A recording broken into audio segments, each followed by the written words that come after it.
On commence, Inch'Allah. Alhamdulillahi Rabbil Alameen, wa sallallahu wa sallam wa baraka ala nabiyyina Muhammad wa ala alihi wa sahbihi ajma'in. Amma ba'd. Assalamu alaikum wa rahmatullah. Donc, notre cours d'aujourd'hui, Inch'Allah, va porter sur l'athéisme et on va se concentrer sur la réfutation des contradictions de l'athéisme. L'athéisme, pourquoi l'athéisme? Car c'est une religion qui est grandissante en ce moment, qui affecte beaucoup de gens, surtout les jeunes. Et surtout, le grand problème avec l'athéisme, qu'on va voir, Inch'Allah, c'est que ce sont les gens qui sont soi-disant éduqués, qui deviennent athées. Et ça affecte beaucoup de gens. Beaucoup de gens commencent à croire, beaucoup de jeunes musulmans commencent à croire qu'en réalité, l'éducation vient avec l'athéisme. L'éducation vient avec une certaine aqida, avec une certaine croyance. Et ça peut les pousser à penser que les gens les plus intelligents sont ceux qui croient qu'il n'y a pas de Dieu. Mais Inch'Allah, quand on va regarder les points, explorer les points de croyance des athées, point par point, Inch'Allah, on va comprendre que cette religion, cette croyance qui est en fait une religion et qui n'est pas comme les athées le prétendent ne pas croire en quelque chose, c'est réellement une religion avec une aqida, avec une croyance. On va voir, Inch'Allah, qu'elle ne fait aucun sens et qu'elle se contredit elle-même, Inch'Allah. On va commencer avec notre premier point qui est qu'est-ce que l'athéisme et quand est-ce qu'il est apparu? Premièrement, on va comprendre ce qu'est la définition linguistique de l'athéisme. L'athéisme, ou al-ilhad en arabe, le mot al-ilhad, qu'est-ce qu'il signifie en arabe? C'est le penchement, c'est l'inclinaison. Al-ilhad, al-hada, ça veut dire il est incliné vers quelque chose. Ça c'est pour ce qui est linguistiquement parlant. Pour ce qui est istilahiyan, pour ce qui est religieusement parlant, nous qu'est-ce qu'on dit, qu'est-ce qu'on veut dire plutôt de nos jours quand on dit un athée? Un athée c'est une personne qui renie l'existence d'Allah subhanahu wa ta'ala, il dit qu'il n'y a pas de créateur, il renie l'existence du monde de l'invisible, il renie le jour du jugement et il renie d'autres aspects des religions. Mais l'athéisme, l'ilhad, quand on disait que quelqu'un était un mulhid, un athée auparavant, et quand on disait que quelqu'un était un mulhid à partir des années 1800, alors là, ce sont deux définitions complètement différentes qui n'ont rien à voir. Quand les savants d'avant disaient qu'un tel était un mulhid, ce qu'ils signifiaient par là, c'est qu'un tel avait des problèmes de aqida, mais qu'il était peut-être encore musulman. Ça ne signifiait pas qu'il n'était non musulman ou qu'il ne croyait pas en l'existence d'un créateur. Sauf que de nos jours, un mulhid, c'est devenu une personne qui renie automatiquement, complètement, l'existence d'un créateur qui a créé le monde. On a Al-Shahristani, premièrement, rahimahullah, qui est né dans les années 1000 et quelques, et qui est mort vers les années 1153, rahimahullah. Il a dit dans son livre, Nihayat al-Iqdam fi ilm al-Kalam, page 123, il a dit pour ce qui est de mécroire en le Créateur, l'omnipotent, le tout-puissant, le plus sage, alors je ne crois pas que ceci est la parole de qui que ce soit. Et je ne connais personne qui dit cela. Al-Shahristani, rahimahullah, il a dit ça il y a 1000 ans. Et beaucoup d'autres gens disaient la même chose. On a cité seulement Al-Shahristani, mais des gens disaient la même chose exactement, la même idée. C'est qu'il n'y avait personne sur cette terre qui a osé dire qu'il n'y a pas de créateur. L'athéisme est en réalité une nouvelle religion, une nouvelle croyance qui est venue vers le 18e siècle, comme on va voir, Inch'Allah. Il y a des gens qui ont dit qu'un tel et un tel, surtout dans la civilisation grecque, ils ont nommé quelques noms et ils ont prétendu que ces gens-là étaient des athées qui reniaient l'existence du Créateur. Mais en réalité, comme Cheikh Haytham Tal'at il a dit, il n'y a personne ou il n'y a plutôt aucune parole qui est prouvée être authentique. Aucune de ces paroles n'a été prouvée être authentique, aucune de ces paroles n'a été prouvée être vraie. Donc réellement, les premières personnes qui ont commencé à nier l'existence du Créateur, partiellement, ont commencé à apparaître vers le 18e siècle. Donc, qu'est-ce qui s'est passé dans le 18e, siècle? Cheikh Haytham Tal'at, premièrement, celui que je viens de nommer, Hafidhahullah wa Jazahullah khair, il a beaucoup de livres, beaucoup de vidéos, beaucoup d'écrits contre l'athéisme, réfutant l'athéisme. Donc, je vous conseille ces écrits. La plupart des écrits, la plupart des vidéos sont traduites en anglais. Et vraiment, Allahumma barik, c'est son domaine. Donc, il s'y connaît très bien. Il a écrit un livre il n'y a pas longtemps, une première partie sur 3, si je me rappelle bien. Il va en écrire 2 autres, Inch'Allah, réfutant l'athéisme. Le livre qui s'appelle Al-Basair. Bien sûr, il y a beaucoup d'autres chouyours dans le monde arabe. On a par exemple Sami al-Amiri, on a par exemple Ahmed al-Sayyid. Tous ces gens-là, ils se concentrent un peu sur ce côté-là qui est de l'athéisme. Il y en a aussi dans le monde anglais aussi, Dans le monde français, Allah alam, honnêtement, je n'en connais pas beaucoup. Mais dans le monde anglais aussi, parmi ceux qui parlent anglais, on a par exemple Sabour Ahmed en Angleterre. On a par exemple des gens comme Mohamed Hijab et tous ces gens-là, ils ont beaucoup d'efforts contre l'athéisme et beaucoup de livres et d'écrits et de vidéos. Si quelqu'un veut être encore plus approfondi sur ce sujet-là, il n'a qu'à regarder ça, Inch'Allah. Donc, Cheikh Haytham Tal'at, il a dit que les débuts de l'athéisme n'ont commencé qu'au XVIIIe siècle, vers les années 1700-1715. Vers ces années-là, qu'est-ce qu'on a eu? On a eu la rébellion en France. Et il y avait beaucoup de guerres civiles dans certains pays à ce moment-là. Et l'athéisme, vers ce moment-là, il a commencé exactement en Europe. Mais jusque-là, il n'y avait personne qui était sorti et qui a commencé à dire qu'il n'y a pas de Dieu. Mais plutôt, ce qu'ils avaient commencé à faire, ils avaient commencé à attaquer la religion. Ils avaient commencé à attaquer le christianisme. Car ces gens-là vivaient sous l'Église. L'Église, c'était celle qui avait le pouvoir politique. Et ces gens-là se sont rebellés contre l'Église, car l'Église, elle était, selon ce qu'ils disent, elle les opprimait, elle volait leur argent, les prêtres c'était des voleurs, etc., etc., d'après ce que eux disaient eux-mêmes, et ils se sont rebellés contre l'Église pour ça. Ils voulaient l'enlever du pouvoir politique, et ils voulaient séparer l'Église et ceux qui ont le pouvoir politique. Donc ils voulaient en faire deux entités différentes.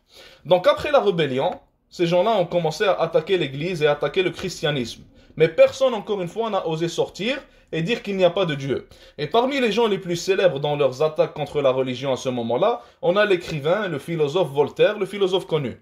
Mais Voltaire, subhanallah, ce qu'il y a de spécial avec lui, c'est que malgré son ennemité envers le christianisme, malgré ses attaques contre la religion, malgré tout cela, il disait quand même, il avait quand même une parole très connue, il disait, s'il n'y avait pas de Dieu, alors ma femme m'aurait trompé, et mon serviteur, voulant dire mon esclave, et mon serviteur m'aurait volé. Subhanallah. Donc même lui, il admettait le besoin de croire en un Dieu et le besoin de croire en une religion, malgré qu'il ait été parmi les premières personnes à attaquer l'Église et avoir, si on peut dire ça comme ça, avoir facilité la route pour l'apparition des vrais mulhidines, des vrais athées qui vont apparaître un siècle après lui. Donc, après cela, vers les années 1800, plutôt, excusez-moi, tout ce qu'on a dit, c'était le 18e siècle, excusez-moi, vers les années 1700. Maintenant, on va passer un siècle après, 19e siècle, vers les années 1800, et c'est là que les choses vont commencer à changer, c'est là que des gens vont commencer à sortir et prétendre qu'il n'y a pas de créateur. Premièrement, ce qui s'est passé dans ces années-là, c'était la soi-disant découverte de Darwin en 1859. Au même moment, on a eu Karl Marx, le marxiste Karl Marx, qui a commencé à dire que la religion va disparaître et que ce qui importe dans la vie des êtres humains, en réalité, c'est seulement l'argent. Donc lui, c'était un peu le père fondateur de Shuyu'iyya, du marxisme.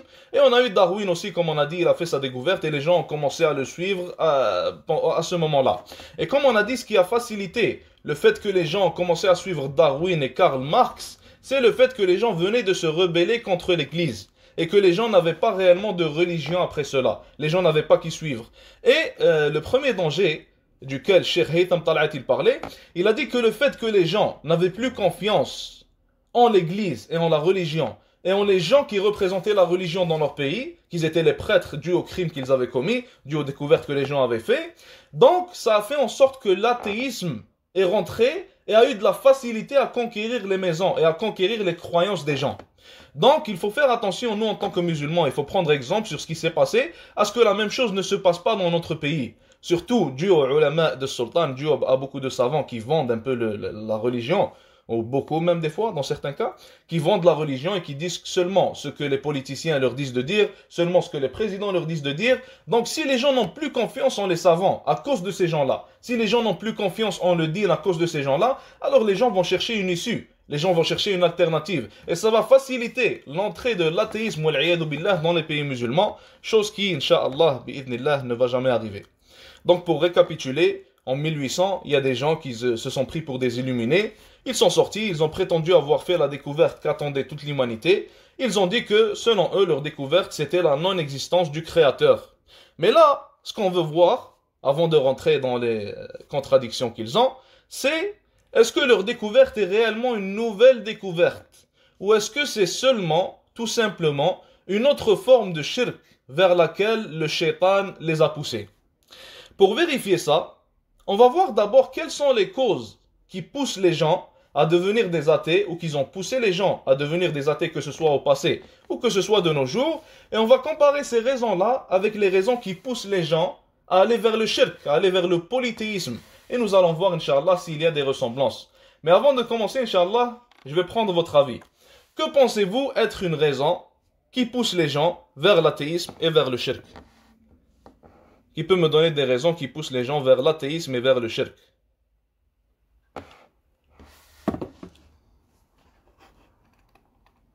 Si un frère veut parler, il peut demander la parole, Inch'Allah. Pour les sœurs, elles peuvent écrire directement dans le groupe.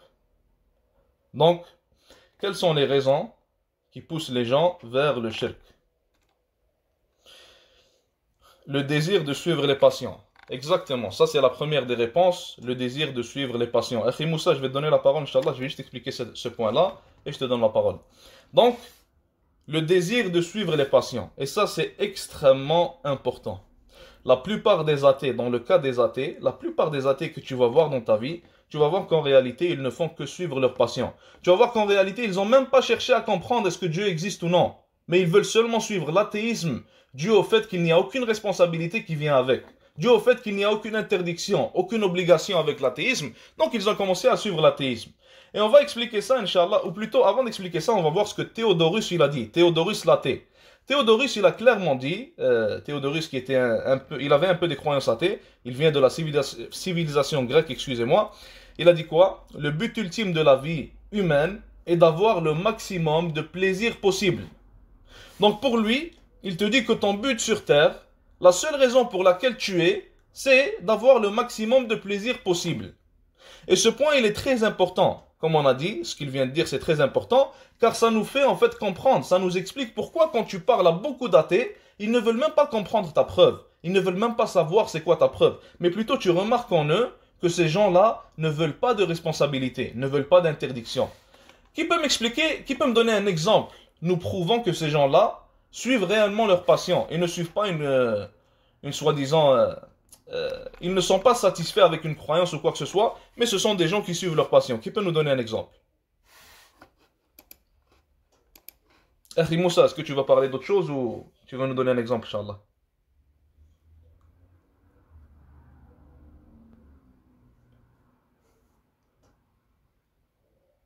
Je t'ai donné Je un... pourrais dire les deux. Excuse-moi? Je pourrais dire les deux. Bien sûr, vas-y. Pour la première question, c'était le manque de science, Le ce manque qui de pousse science, souvent les gens barakallahu vers le fik. coup. Et la deuxième chose, c'est par exemple les frères qui veulent, je sais pas, par exemple, acquérir de l'argent de manière illicite, ben souvent la raison ne le permet pas. Donc ils préfèrent délaisser la religion pour rester dans leur business qui est illicite. Voilà, exactement, ça c'est un exemple. Des fois, tu vas aller parler à une personne de la religion, il n'est pas convaincu par le fait qu'il y ait un Dieu ou qu'il n'y en ait pas. Il s'en fout en fait. Lui, ce qu'il veut, ce qu'il est convaincu, il est convaincu par l'argent. Il est convaincu par le salaire, donc il ne veut pas savoir s'il y a un Dieu ou non. Moi, je vais vous donner un autre exemple. Des fois, on voit certaines personnes venir de certains pays musulmans. Et ces personnes-là, ils délaissent la religion. Alhamdulillah, c'est rare, mais ça arrive. Des fois, ils viennent de certains pays musulmans, ils délaissent la religion. Quand tu lui parles, tu lui dis pourquoi est-ce que tu délaisses le din? Qu'est-ce qui a fait en sorte que tu as délaissé l'islam? Il te dit que je me sentais étouffé, je ne veux pas prier 5 prières, je veux faire ce que je veux faire la fête, je veux boire de l'alcool. En fait, il n'y a aucun lien entre les raisons qu'il te donne et entre l'existence ou la non-existence de Dieu. Ce qu'il est en train de te dire ne prouve pas en fait que Dieu n'existe pas, ça n'a aucun rapport. Mais ce que ça prouve en réalité, c'est que cette personne-là veut suivre ses passions. Et tu vas voir que cette personne ne va pas devenir chrétienne ou juive ou hindoue ou quoi que ce soit, ou même bouddhiste. Mais il va devenir automatiquement un athée. Pourquoi? Car l'athéisme est la seule religion qui te permet de suivre tes passions sans sans te sentir mal, si on peut dire ça comme ça. Premièrement, tu n'as aucune obligation. Deuxièmement, tu n'as aucune interdiction. Troisièmement, tu ne te sens pas mal. Car ils se disent qu'il n'y a pas de créateur, il n'y a pas de jour du jugement. Donc il peut passer une vie de 80 ans à faire tout le haram possible sans se sentir mal. Car du moment où il se sent mal, du moment où il se rappelle qu'il y a un créateur, alors il va vivre une vie misérable, jusqu'au moment où il se repente et où il délaisse ce mode de vie-là. Donc il va toujours savoir qu'il est en erreur. Sauf que l'athée ne veut pas savoir qu'il est en erreur, il ne veut pas se rappeler de ça. Ça lui fait mal. Donc, ça nous prouve en réalité que beaucoup de gens suivent, j'ai remarqué bien que j'ai dit beaucoup de gens et non pas tous, mais beaucoup de gens qui suivent l'athéisme le suivent dû au fait qu'ils veulent suivre leur passion en réalité et rien d'autre. Un autre point important, un autre exemple plutôt important, beaucoup de frères des fois ils vont aller parler à des gens à propos de l'islam, des gens qui sont athées, des gens qui sont, wal'iyadu billah, qu'Allah nous préserve, homosexuels, et puis cette personne-là, elle va demander une question, elle va dire qu'est-ce que l'islam dit à propos de l'homosexualité. Quand elle va savoir que l'islam interdit l'homosexualité, alors même s'il était convaincu par les preuves prouvant que Dieu existe, même s'il était convaincu par les preuves prouvant que Mohammed sallallahu alayhi wa sallam est le prophète d'Allah, alors il va quand même renier l'islam seulement pour rester dans sa pratique et pour continuer à pratiquer l'homosexualité. Donc encore une fois, ça nous prouve que la plupart de ces gens-là ne font que suivre les passions et s'en foutent en réalité de l'existence ou la non-existence d'un Dieu.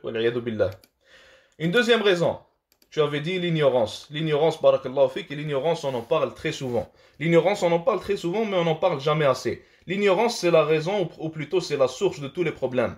Si les musulmans connaissaient leur religion, ils ne vont jamais tomber dans de telles croyances. Comme on va le voir, Inch'Allah, les principes fondamentaux de l'athéisme se contredisent les uns les autres. Aucune personne ne va tomber dans ce piège de l'athéisme s'il s'y connaît et s'il a la connaissance pour pouvoir savoir que les principes de cette croyance se contredisent les uns les autres. Ça, c'est avant d'entrer dans ce qui est secondaire. Les principes, subhanallah al-azim, se contredisent les uns les autres. Donc, c'est réellement une croyance qui ne tient pas. Moi, je vais vous donner un autre point. Inch'Allah, l'un de vous essaie de me l'expliquer. Si je vous dis que l'éducation pousse les gens à devenir des athées, qu'est-ce que vous pouvez m'en dire? Comment est-ce que vous pouvez m'expliquer ça? Excusez-moi. Qui veut s'essayer? Comment est-ce que l'éducation pousse les gens à devenir des athées?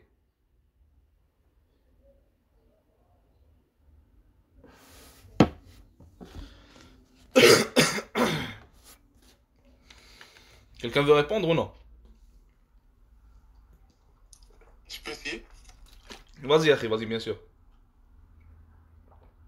Ben, comme on voit au Québec ici, ils commencent dès petits avec en imposant une idéologie auprès des enfants. Puis à travers de là, ils expliquent l'évolution de Darwin, qui est l'être humain bien des singes, et patati et patata.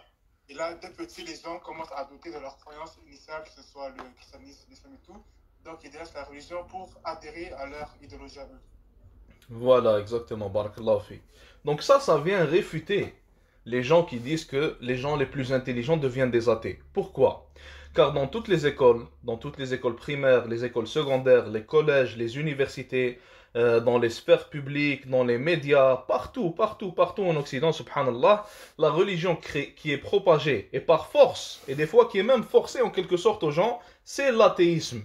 Donc, ces gens-là ne sont pas devenus athées dû à leurs études, ou dû à leur intelligence, ou dû à leur pensée, mais plutôt dû au fait que l'athéisme leur est forcé. Donc ça réfute complètement ceux qui disent que l'athéisme, c'est la religion des gens intelligents. Et aussi, qu'est-ce que l'éducation? Parce que toi, tu me dis que l'athéisme, c'est la religion des gens éduqués. Mais moi, j'ai une autre vision de l'éducation. Moi, en tant que musulman, j'ai une autre vision de l'éducation. Pour moi, quelqu'un qui est éduqué en islam, c'est quelqu'un qui a étudié la religion pendant 10, 15, 20 ans. Pour toi, en tant qu'athée occidental, cette personne-là n'est pas éduquée. Mais pour toi, une personne qui a étudié à l'université 10-15 ans, il est éduqué. Mais pour moi, il ne l'est pas. Donc on a deux visions différentes de ce qui est l'éducation. Donc un athée ne peut pas venir me dire que les gens les plus intelligents, les gens les plus éduqués, ce sont eux qui suivent l'athéisme. Car comme on a dit pour deux raisons. Premièrement, c'est dû au fait que l'athéisme c'est la religion propagée partout. Deuxième raison, c'est qu'est-ce que l'éducation? Ma vision et ta vision de l'éducation diffèrent. Donc tu ne peux pas me forcer à suivre ta vision. Donc, on va s'arrêter à ces raisons-là. Il y a beaucoup de raisons à sortir. Mais ce qu'on peut remarquer jusqu'à maintenant, subhanallah, c'est qu'en réalité, les raisons qui poussent les gens à suivre l'athéisme sont les mêmes raisons qui poussent les gens à suivre le shirk, qui poussent les gens à suivre le polythéisme. Et ça va nous amener, Inch'Allah, à notre première contradiction qui dit que, premièrement, deuxième point, c'est les contradictions de cette croyance. Et le premier point parmi le deuxième chapitre, si on peut l'appeler comme ça, c'est que chaque être humain croit en une force supérieure. Même si l'athée, il va nier ça, il y croit quand même. Là, on va se dire comment, pourquoi, mais c'est très simple. Si on parle de Richard Dawkins, par exemple, athée très connu, qui aime attaquer les religions, qui aime prétendre qu'il n'y a aucune force, tatati, tatata. Richard Dawkins lui-même, il appelle la nature l'horloger aveugle. Et il dit que la nature, elle a un certain contrôle, et il dit que la nature, elle a un certain impact sur cet univers et sur nous. Après, il y a aussi Thomas Henry Huxley, qui était connu sous le nom du bulldog à Darwin. Lui, il aimait l'appeler plutôt Dame Nature qui a un certain contrôle. Aussi, un autre point important, c'est que l'athée, quand tu lui demandes qu'est-ce qui a causé l'univers, qu'est-ce qui a créé l'univers en quelque sorte, il va te donner différentes réponses des fois. Mais toutes les réponses reviennent à la même chose, c'est que l'univers, il va te le dire indirectement bien sûr. L'athée, il va nier ça, il va pas le dire directement. Mais si on peut résumer toutes les réponses, elles sont toutes, en fait, elles veulent toutes dire la même chose. C'est que l'univers s'est créé lui-même. Donc du moment où tu me dis que l'univers, ses particules, ses molécules, sa température se sont créées, ou plutôt ont été les causes de la création de l'univers, alors tu viens d'attribuer des attributs à l'univers. Tu viens de dire que l'univers, il est capable de créer d'une manière ou d'une autre. Et ça, tu ne peux pas t'en sauver. Donc le premier des points, la première des contradictions qu'ont les athées, c'est qu'ils croient en une force supérieure. Même si, comme on a dit, ils nient cela. Et il y a beaucoup d'athées qui nient pas cela. Des fois, quand tu vas leur parler, ils te disent oui, moi je crois en une force supérieure. Certains d'entre eux qui sont un peu perdus, ils vont croire à cela. Et on va remarquer aussi qu'ils attribuent les attributs de perfection, qui sont par exemple la création, par exemple. Ils attribuent ces attributs-là à l'univers, mais ne veulent pas les attribuer à Dieu. Alors que, comme on va le voir, Inch'Allah, ça fait beaucoup plus de sens d'attribuer ces attributs-là à un Dieu, à un créateur, plutôt qu'à un univers qui fonctionne, comme ils le disent eux-mêmes, par hasard. Une deuxième contradiction qu'ils vont avoir, c'est que l'athéisme et les athées en général ne peuvent pas prouver qu'il n'y a pas de Dieu. Pourquoi? L'athéisme n'a aucune preuve tangible pour me dire qu'il n'y a pas de Dieu. La science, qui est l'outil des athées, pour nous dire qu'il y a un Dieu ou qu'il n'y a pas de Dieu, c'est l'outil des athées pour en fait, ils vont te dire que moi je crois en la science, ils basent toute leur vie sur la science, ils basent toutes leurs croyances sur la science. Sauf que la science elle-même, elle ne se mêle que de ce qui est physique, elle ne se mêle pas de ce qui est métaphysique. La science se mêle seulement de ce qui a rapport avec la nature, avec ce qui est naturel, et elle n'a aucun lien avec ce qui est surnaturel, avec ce qui sort de la sphère du naturel. Maintenant, si on demande à n'importe quel athée sur Terre, et on lui dit, si un Dieu existait, selon toi Dieu n'existe pas, si un Dieu existait, est-ce que ce Dieu-là serait naturel ou sortirait de la sphère du naturel? Bien sûr, toutes les réponses vont être les mêmes. Si un Dieu existait, selon les athées, il sortirait de la sphère du naturel. Donc là, la deuxième question va venir. Alors pourquoi est-ce que tu juges ce Dieu-là avec la science qui est un outil qui juge la sphère naturelle, alors que toi-même, tu dis que s'il y aurait un Dieu, il serait surnaturel? Donc première contradiction, la science étudie seulement ce qui est naturel et n'a aucun lien avec le surnaturel. Donc, comme on a dit, Dieu par définition universelle par ceux qui l'acceptent et ceux qui ne l'acceptent pas, il est surnaturel. Ce qu'on veut dire par là, c'est que la science n'a rien à te dire à propos de Dieu, subhanahu wa ta'ala. La science ne peut pas te dire que Dieu n'existe pas, ce n'est pas son domaine, elle n'a rien à voir. Si on donne un exemple par rapport à ça, si on se dit, par exemple, une personne qui travaille dans la mécanique, cette personne travaille dans la mécanique, elle te dit que moi je n'ai rien à voir avec la médecine, ce n'est pas mon domaine, je ne peux pas t'en dire plus, je ne peux pas t'aider à propos de ça. Est-ce que cette personne pourra venir te voir un jour et te dire que ta blessure elle est due à ceci ou à cela et que tu dois faire une opération, tu dois prendre tel médicament ou quoi que ce soit? Bien sûr que non, c'est absurde. La personne n'a rien à voir avec ce domaine-là. De la même manière, la science n'a rien à voir avec ce qui est surnaturel et Allah, Dieu, par définition universelle donnée par tous les êtres humains, fait partie du surnaturel, du métaphysique. Donc, il ne peut pas venir en parler en se basant sur la science. Un autre point, c'est que Richard Dawkins lui-même, il a ouvertement admis qu'il lui est impossible de prouver avec certitude que Dieu n'existe pas. Il a aussi dit à propos de l'existence de Dieu que son existence, elle est très improbable. Donc ça revient à la même chose, ça revient à la première réponse, qu'il ne peut pas dire avec certitude que Dieu n'existe pas. Donc qu'est-ce qu'on tire de cela? C'est que l'athée n'a rien à te dire à propos de Dieu.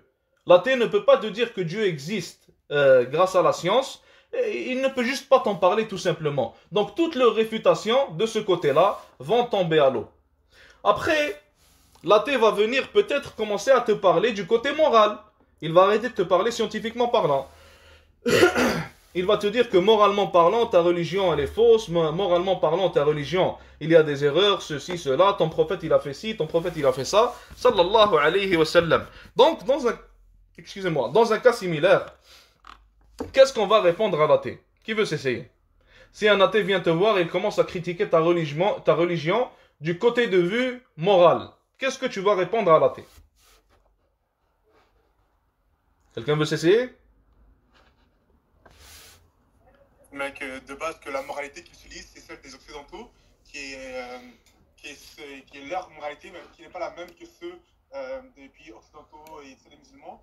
Car la moralité, c'est quelque chose qui est subjectif et non universel. Donc, s'il veut juger l'islam, qui se base à la moralité des personnes qui utilisent. Voilà, barakallah, vu que ça c'est un côté de la réponse. Et si tu veux vraiment finir tout débat avec un athée qui te parle de moralité, tu lui dis première des choses, la moralité que tu suis, elle se base sur quoi? S'il est honnête avec toi, il va te dire qu'en réalité, les athées n'ont pas de moralité sur laquelle se baser. S'il veut commencer à jouer un peu, il va commencer à dire que les lois, les droits des êtres humains, les droits de l'homme, tatati, tatata. Là, tu vas lui dire tout simplement les droits de l'homme. C'est qui les a écrits? C'est des êtres humains. Ces êtres humains-là, ils ont utilisé leur cerveau pour venir à de telles conclusions. Donc là, tu lui dis, pourquoi est-ce que tu choisis cet être humain-là qui te dit que telle chose est bonne ou telle chose est mauvaise et pas un autre être humain? Moi, maintenant, je peux te ramener deux personnes différentes, deux cerveaux différents. Il y en a un qui te dit que le meurtre est mauvais, l'autre te dit le meurtre n'est pas mauvais. Donc lequel est-ce que tu vas choisir?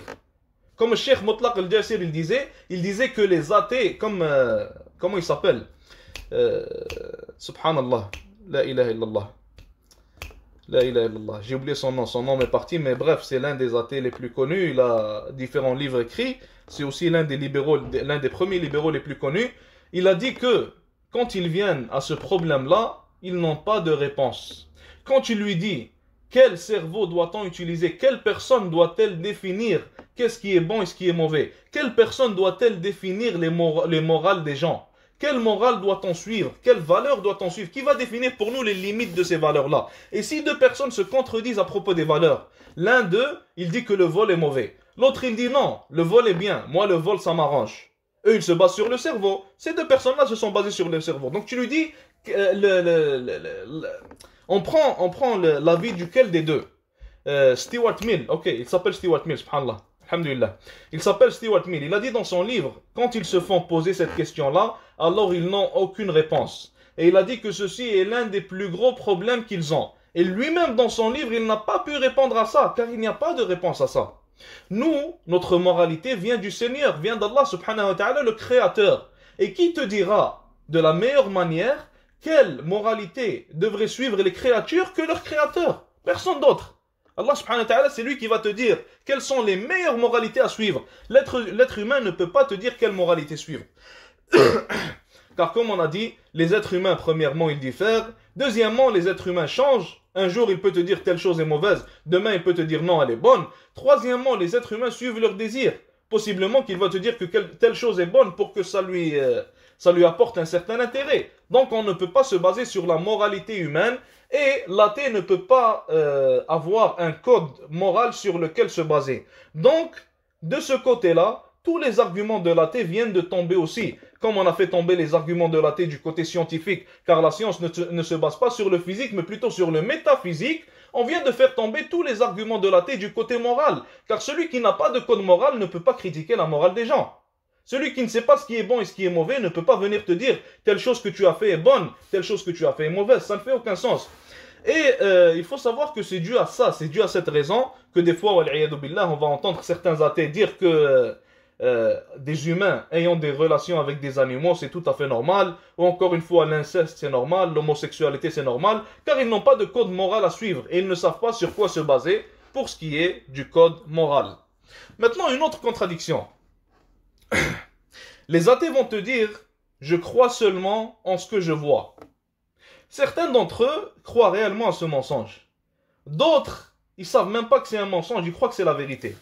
Mais cette phrase-là déjà, elle réfute quasiment toute la croyance des athées. L'athée va toujours venir te dire, je n'ai jamais vu Dieu, alors pourquoi devrais-je croire en lui?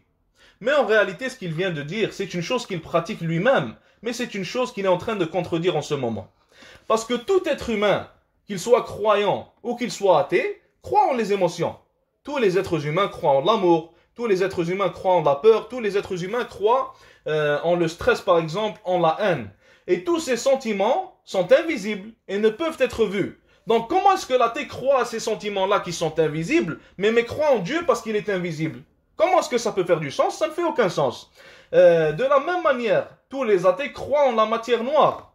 Et la science, elle parle un peu de ça. Donc tous les athées croient en la matière noire qui est invisible, qu'on ne peut pas voir, mais ils ne croient pas en Dieu car ils ne peuvent pas le voir. Et si, aussi comme, j'ai oublié qui avait dit ça, subhanallah, mais l'athée, s'il veut vraiment être constant dans ce qu'il dit, et il veut vraiment ne croire qu'en ce qu'il voit, alors il n'a aucune preuve pour croire en son arrière-arrière-grand-père. Il ne l'a jamais vu. Il a seulement entendu des témoignages. Mais selon les athées, les témoignages pour ce qui est de la religion, on ne peut pas les prendre. Donc de la même manière, moi je vais répondre à l'athée en lui disant, ton témoignage ou le témoignage de ton père ou ton grand-père à propos de ton arrière-arrière-grand-père, il n'est pas à prendre. Donc tu dois mécroire en ton arrière-grand-père, car tu ne l'as jamais vu. Mais bien sûr, ce qu'on est en train de dire, c'est faux et c'est absurde. Tout le monde croit en son arrière-grand-père, car le fait que tu sois présent, le fait que tu sois vivant, le fait que tu sois vivant, si on utilise notre cerveau et notre logique, ça te pousse à savoir et à croire que tu as un arrière-grand-père. Et de la même manière, avec les preuves qu'on va voir, Inch'Allah, plus tard, de la même manière, le fait que l'être humain soit présent, le fait que l'univers soit si parfait, ça te pousse à savoir qu'il y a un créateur, même si tu ne l'as pas vu. Donc, soit l'athée doit mécroire en le créateur car il ne l'a pas vu et mécroire en toutes ces choses qu'on vient de nommer, sinon, s'il veut revenir sur ce qu'il a dit, alors il doit délaisser ce qu'il vient de dire et cet argument-là plutôt doit tomber à l'eau et il ne fait aucun sens, il ne peut pas tenir, il ne peut pas être utilisé. Une autre contradiction, c'est que la science, elle se base sur la vue, sur la répétition et sur la compréhension grâce aux 5 sens humains. Mais ces 3 critères ne sont pas suivis par les athées pour prouver leur croyance. Eux qui croient, ou plutôt qui nous font croire que leurs croyances sont basées sur la science. Donc, la science, comme on a déjà dit, elle se base sur des faits visibles dont on peut tester la véracité. Mais l'athéisme, il va plutôt se baser sur des histoires, sur des comment on dit ça, sur des probabilités, si on peut dire ça comme ça. Il va te dire que probablement ça s'est passé, probablement ceci, ça s'est passé. Ils vont te dire qu'un jour, rien est devenu quelque chose, puis cette chose, elle est devenue un poisson, puis un singe, et puis aujourd'hui, le singe, il est devenu un athée. Car bien sûr, nous, alhamdoulilah, on est des descendants de Adam et Hawa, on n'est pas descendants du singe. Si l'athée, il veut être descendant du singe, ça c'est son problème, il fait ce qu'il veut. Bref, donc, ce rien qui est devenu quelque chose, ce n'est qu'une histoire en réalité. On ne peut pas prouver cela par la vue. Cette histoire-là, elle ne peut pas être répétée, et ils ont essayé à maintes reprises de la répéter, ils n'ont pas pu la répéter, et aussi elle ne peut pas être comprise ou testée avec les 5 sens de l'être humain. Donc, comment est-ce que l'athée prétend utiliser la science pour suivre sa croyance, et que sa croyance elle est fondée sur la science, si sa croyance ne respecte même pas les critères scientifiques pour être prouvée par la science? Ça fait aucun sens. Et aussi la théorie de Darwin, elle a été réfutée par beaucoup de savants. Pas un seul, pas deux. Beaucoup de savants ont réfuté cette théorie de Darwin-là, disant qu'elle ne fait aucun sens. Aussi, Cheikh Haytham Talat, il a parlé d'une chose similaire. Si je me rappelle bien, Allah A'lam, je pense que c'est en Royaume-Uni. Je ne suis pas sûr, mais je pense que c'est en Royaume-Uni. Ils ont voulu donner 10 millions de dollars à quiconque qui arrive à reproduire, si je me rappelle bien, c'était des cellules en fait, qui peuvent muter génétiquement, qui peuvent évoluer de la même manière que ça a déjà évolué auparavant selon leur théorie. Ils ont donné 10 millions de dollars. Et le cheikh, il avait dit combien il y avait de centres au monde qui essayaient de faire cela. Mais jusqu'à maintenant, aucun de ces centres-là n'a pu. Et même l'un de leurs scientifiques, l'un de leurs savants, il a dit que tous ces centres-là ne servent à rien.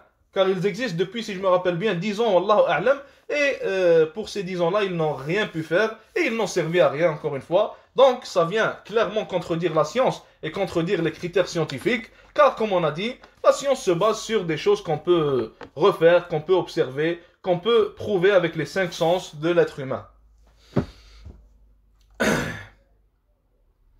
Un autre point, Et ce point-là, il faut se concentrer un peu parce que ça va être lié à d'autres points. Un autre point important, on en a un peu déjà parlé au début, on va en reparler Inch'Allah, c'est que il faut savoir que tout ce qui a un début a une création. Ou plutôt, tout ce qui a un début, excusez-moi, est une création. Tout ce qui a un début est une création. Et toute création a besoin d'une cause pour être créée. Et ça, que ce soit les musulmans, les non-musulmans ou les athées, on s'entend tous sur ça. Tout ce qui a un début est une création. Donc quand tu parles à l'athée, tu lui dis que tout ce qui a un début est une création, il va te dire oui. Tu lui dis l'univers a un début, il va te dire oui. Donc là tu lui dis qu'est-ce qui a causé la création de l'univers, qu'est-ce qui a causé son début, si tu veux le dire comme ça. L'athée, comme on a déjà répondu, il va te dire le Big Bang, l'univers a fait ceci, il y a eu cela, les molécules, ta. Comme on a dit ça, c'est une manière indirecte qui dit que l'univers lui-même c'est auto-créé, si on peut dire ça comme ça, même si l'athée le renie, on en a déjà parlé, Inch'Allah, au début du cours.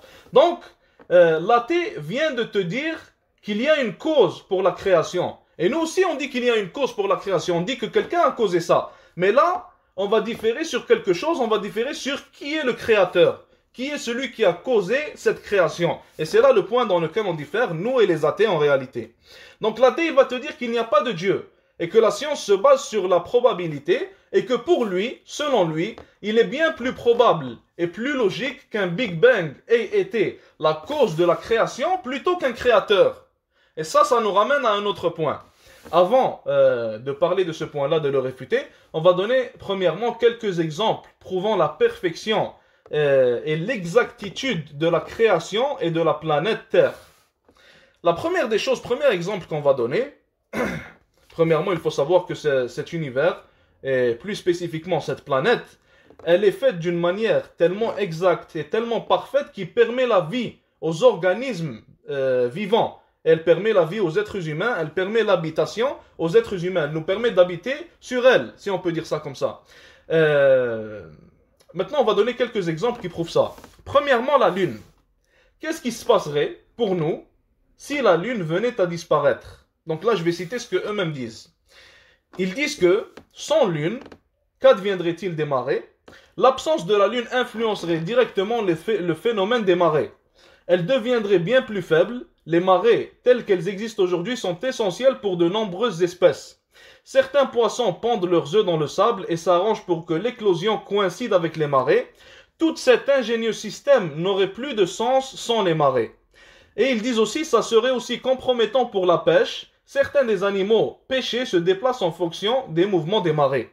Ils disent aussi la rotation de la Terre serait elle aussi affectée à long terme si la Lune venait à disparaître, ce qui mettrait en jeu l'habitabilité de la Terre. Donc les athées eux-mêmes te disent que sans la Lune, l'habitabilité de la Terre serait mise en jeu. Maintenant pour ce qui est du Soleil. Si le Soleil venait à disparaître, ils disent que même la Terre ne pourrait plus rester en place. Ce qui maintient notre planète dans le système de cette façon est dû à un équilibre parfait entre la force gravitationnelle que le Soleil exerce sur elle. Donc notre planète, elle ne peut être présente qu'avec la présence de la Lune et la présence du Soleil. Et il faut savoir que si la Lune s'éloigne de trop, alors on ne peut plus vivre sur Terre. Si le Soleil se rapproche de trop, alors on ne peut plus vivre sur Terre de la même manière. Maintenant, pour ce qui est du monde animal.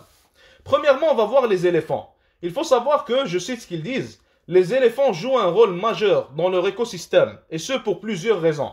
Pour commencer, ils consomment jusqu'à 150 kg de végétaux par jour et stockent d'importantes quantités de carbone dans leur crottin, qui pénètrent ensuite dans le sol, non seulement pour lui servir d'engrais, mais aussi pour empêcher les gaz à effet de serre de se répandre dans l'atmosphère. Après, on a les girafes, qui sont les plus grands animaux terrestres sur Terre. Ils disent que les girafes sont la seule espèce qui peut atteindre certaines parties des arbres. Cela signifie qu'elles contribuent à la pollinisation et à la dissémination des graines de ces plantes et qu'elles favorisent la croissance des arbres existants. Donc ici il y a beaucoup d'exemples d'animaux, de différents animaux, dans les chauves-souris, les insectes, les requins, les abeilles, les baleines, différents animaux. Et tous ces animaux-là ont été prouvés à être primordiaux. Leur existence, elle est primordiale, elle est vitale pour la Terre. Et si ces animaux venaient à ne plus exister, alors ça va déséquilibrer l'existence, ou plutôt l'habitation de l'être humain sur Terre. Donc, ayant établi ce qu'on est en train de dire, aussi bien sûr les arbres qui sont... L'humain, il respire l'oxygène qui vient de l'arbre, et puis il expire le dioxyde de carbone qui, lui, est repris par les arbres et les plantes et leur bénéficie. Et s'il n'était pas repris par eux, alors il pourrait nuire à l'être humain. Donc on voit, subhanallah, une exactitude dans la création, comme ils appellent ça en anglais, le fine-tuning. Le fine-tuning qui est vraiment une exactitude dans la création d'Allah subhanahu wa ta'ala. Si une chose venait à être un peu changée ou un peu bougée, alors l'existence de l'être humain sur terre serait mise en péril. Donc après avoir établi tout cela, après avoir compris cette exactitude, maintenant on va demander à l'athée, on va lui dire si un Dieu existait, selon toi il n'y a pas de Dieu, mais si un Dieu existait, est-ce que ce Dieu-là serait parfait, oui ou non? Bien sûr, n'importe quelle personne, n'importe quel athée va te dire oui. Si Dieu existait, alors il serait parfait. Et l'athée en même temps, il te dit qu'il se base sur les probabilités et il se base sur ce qui est plus logique. Donc là, on va lui demander une autre question. Avec toute cette exactitude et toute cette perfection dans la création, qu'est-ce qui serait plus logique? Qu'un créateur parfait ait créé toute cette création parfaite, ou alors qu'un hasard ou une chance imparfaite ait créé toute cette création parfaite? Bien sûr, il n'y a qu'une seule réponse pour celui qui est sincère. La seule réponse, c'est qu'un créateur parfait ait créé une création parfaite, et non pas une chance imparfaite ayant créé une création parfaite. Bien sûr, tout cela ne fait pas de sens. Donc, même si on juge l'athéisme du point de vue des probabilités, car la science se base sur les probabilités, même si on juge leur croyance avec les probabilités et avec la science que eux-mêmes prétendent suivre, alors que leur croyance tombe à l'eau et elle ne peut tenir, même grâce à leur science qu'ils prétendent suivre, comme on a dit. Et Cheikh Haytham Talat, pour ça que je vous dis que ces vidéos sont très intéressantes, Cheikh Haytham Talat, il explique qu'en réalité, les premiers athées ont commencé à suivre la science, car la science, sa popularité était en train d'augmenter. Les gens commençaient à l'aimer. Donc les athées voulaient se faire suivre. Et aujourd'hui, on voit que les athées, c'est ceux qui ont le pouvoir politique en quelque sorte. Donc pour que les gens te suivent, pour que les gens les suivent plutôt, ils ont commencé à porter l'habit de la science et ils ont commencé à prétendre que ce sont des gens qui suivent la science alors qu'en réalité, ils n'ont rien à voir avec la science. Comme on a vu, la science les réfute eux-mêmes, ou plutôt elle-même. Et remarquez que depuis le début de ce cours, je ne vous parle pas de ce que le Coran dit, ou de ce que la Sunna dit. Si on parlait de ça, alors ils ne vont pas tenir une minute. Mais là, on est en train de parler de leur science, eux-mêmes. Ce qu'ils prétendent croire, sur quoi ils prétendent se baser. Donc même leur science, elle les réfute. Même leur science, elle te montre que l'athéisme ne fait aucun sens. Et même la science, elle est incompatible. Ou plutôt, l'athéisme, il est incompatible avec la science. Un autre point, une autre réfutation, c'est que les athées prétendent que la vérité absolue n'existe pas. Ils vont te dire qu'en réalité, il n'y a pas de vérité absolue. On ne peut pas être sûr à 100% de quelque chose. Et, subhanallah, l'un des meilleurs, Allahu a'lam, peut-être que c'est même le meilleur à avoir répondu à ça, c'est l'imam Ibn Hazm, rahimahullah. Ibn Hazm, le savant de l'Andalus, qui était vivant au 5e siècle, rahimahullah. Il a dit que si une personne te dit une telle chose, ou plutôt il l'a pas dit comme ça, il a réfuté une personne qui dit une telle chose. Il lui a demandé une seule question. Une seule question a suffi à réfuter toute cette croyance. Il a dit à cette personne, la phrase que tu viens de dire, le fait que tu viens de dire qu'il n'y a pas de vérité absolue, cette phrase-là, est-ce que cette phrase-là est une vérité absolue ou non?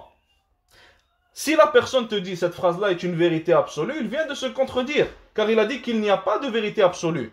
Si la personne te dit non, alors il vient de se contredire encore une fois, car il vient de te dire qu'il y a une vérité absolue et tu n'as plus besoin de le débattre. Est-ce qu'il y a des questions ou est-ce qu'on arrête là, Inch'Allah? Est-ce qu'il y a une information à ajouter, un commentaire, des questions?